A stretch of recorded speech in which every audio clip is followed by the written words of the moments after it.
मैं समय हूँ अतीत की गहराइयों से।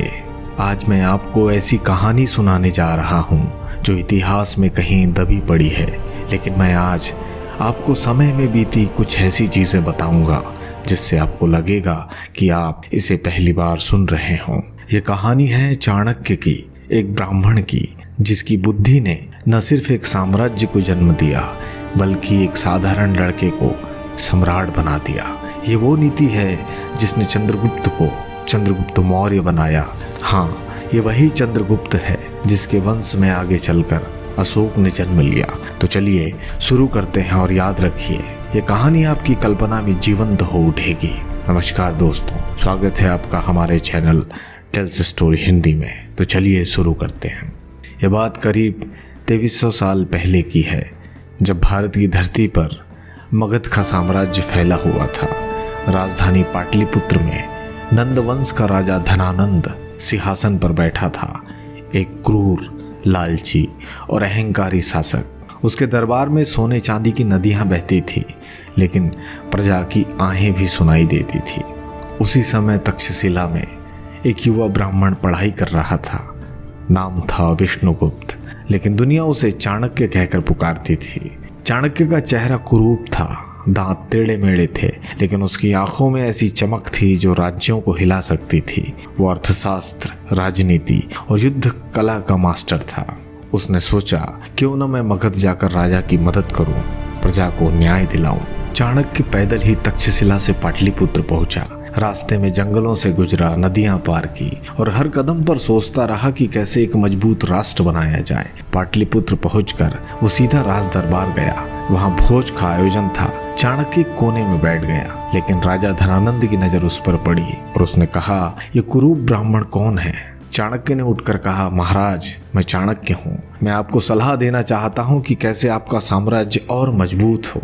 लेकिन धनानंद ने उसकी बात नहीं सुनी। उल्टा उसके सेवकों ने चाणक्य को अपमानित किया, उसकी चोटी पकड़कर घसीटा और राज दरबार से बाहर फेंक दिया। राजा ने चिल्लाकर कहा, जा भिखारी, तेरी सलाह की हमें जरूरत नहीं है। उस अपमान ने चाणक्य के दिल में आग लगा दी। बाहर निकलकर उसने अपनी चोटी खोली और कसम खाई कि जब तक मैं इस नंद वंश को उखाड़ नहीं फेंकूंगा, तब तक ये चोटी नहीं बांधूंगा। वो जानता था कि अकेला कुछ नहीं कर सकता। उसके लिए उसे एक योद्धा चाहिए, एक ऐसा शिष्य जो उसकी नीतियों को अमल में ला सके। और यहीं से शुरू होती है वो नीति, वो रणनीति जो चंद्रगुप्त को आगे चलकर सम्राट बनाएगी। अब सुनिए चंद्रगुप्त की कहानी। चंद्रगुप्त एक साधारण गांव का लड़का था, मगध के पास ही रहता था। उसके पिता एक योद्धा थे, लेकिन युद्ध में मारे गए थे। माँ ने उसे पाला, लेकिन गरीबी ने उसे मजबूत बनाया। बचपन से वो जंगलों में भटकता, जानवरों से लड़ता और सपने देखा करता कि एक दिन वो राजा बनेगा। एक दिन चाणक्य जंगल से गुजर रहा था। उसने देखा एक युवा लड़का बच्चों के साथ खेल खेल रहा है,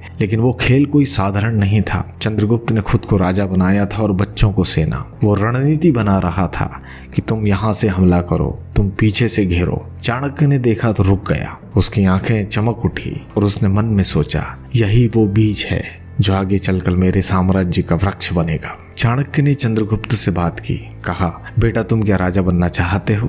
चंद्रगुप्त ने हंसकर कहा, हाँ गुरुजी, लेकिन कैसे?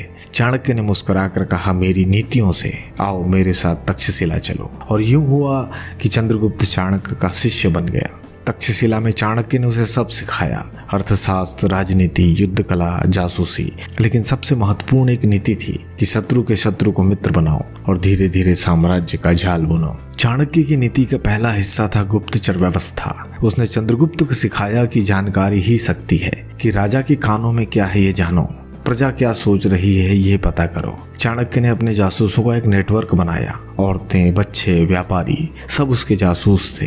वे नंद राजा के दरबार में घुसते, बातें सुनते और रिपोर्ट देते।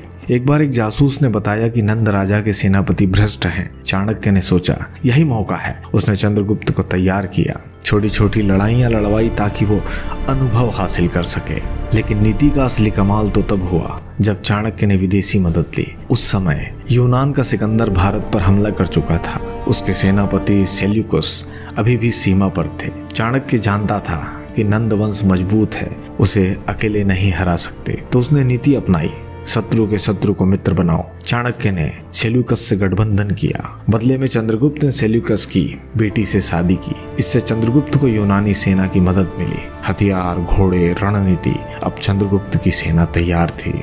इसके बाद आया सबसे निर्णायक पल, चाणक्य की नीति का दूसरा हिस्सा, आर्थिक युद्ध। उसने सिखाया कि राजा की ताकत उसके खजाने में है, उसे खाली करो। चाणक्य ने जासूसों से नंद के खजाने की जगह पता की। फिर चंद्रगुप्त की छोटी छोटी टुकड़ियों ने छापेमारी युद्ध की शुरुआत की। व्यापारियों को लूटा नहीं, बल्कि नंद के कर वसूलने वालों को रोका। प्रजा में असंतोष फैलाया और कहने लगे कि नंद राजा हमें लूट रहा है। चाणक्य ने अफवाहें फैलाई, चंद्रगुप्त एक न्यायी राजा है और वो हमें आजादी दिलाएगा। धीरे धीरे नंद की सेना कमजोर हुई। सैनिकों को वेतन नहीं मिला, वे बगावत पर उतर आए। चाणक्य ने तीसरी नीति अपनाई, मनोवैज्ञानिक युद्ध। उसने नंद राजा को डराया। एक रात राजा के महल में एक जहरीला सांप छोड़ा गया।